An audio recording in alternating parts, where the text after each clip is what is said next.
Hey, so a quick run through of this Chrome extension to help Storyline developers debug and inspect their Storyline course.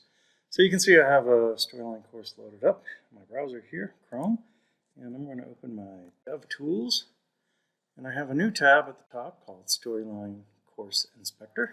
When I click that, nothing's yet, but if I hit the Load Tools, now I can see a list of all my slides and a list of all the variables that are in this course. The cool thing about this list of slides is it will allow me to click and jump to a slide, which is nice because in this case I don't have a slide menu, so I would have to click next, next, next all the way through to get to something at the end. And let's take a look at, let's see, some of the other features in here. So on this one, let's say, I don't remember what the correct answer for this is. There is a handy button here to show the correct response, and it will highlight it for me in there. I'm going to go ahead and get it wrong on purpose. And then let's look at the correct response for this, and I'll get that wrong on purpose. And this one there. So now, when we get to the end, oops, there's one more question here. So this one's kind of cool too. This is a good place to show how to interact with a variable. So I could put in, this is a pair. And when I come over and I look at my variable list, I can see that my text entry variable is now set to pair. If I wanted to change that and say that it's a puppy, and then hit update, we can see that it updated here in the course as well.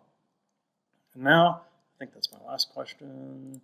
Yes, so we can see that I actually scored 0, and the passing score was 32 points, and so I did not pass. But now, I'm going to work a little magic. I'm going to refresh this and go through that again.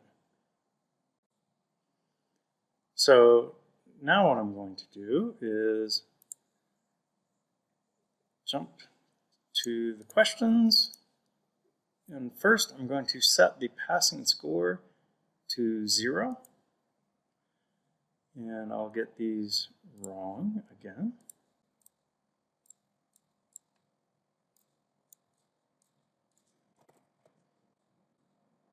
And we'll see that although I still only scored 0 points, because the passing score was set to 0, now I have passed the quiz. That's very handy if you're testing a course and you need to get past the quiz so that you can test some things after the quiz. It's a nice little way to jump past your quiz there.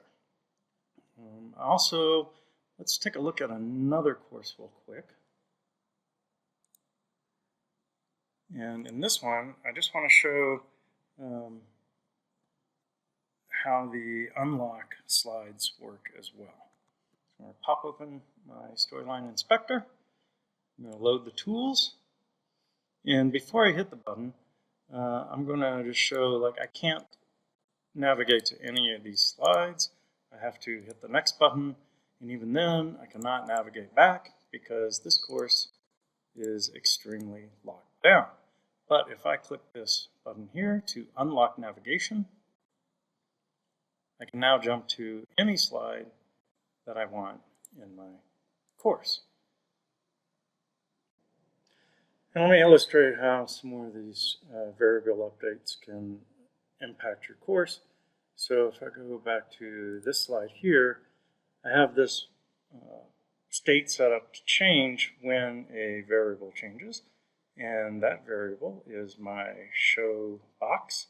So if I just set that to true and then hit update, boom, we see it happens in the course. Another cool one is, I have a slider in here somewhere. Here we go. Here's my slider. I can watch it update on the side over here. We'll see this is JJK slider. And as I move it, we can see that it's updating here. And as I change it here and then hit update, it will move the slider there. So I hope that this really helps my fellow Storyline developers in particular with JavaScript and Storyline, but also it's a really nice tool for when you're QAing your course as well. Thanks.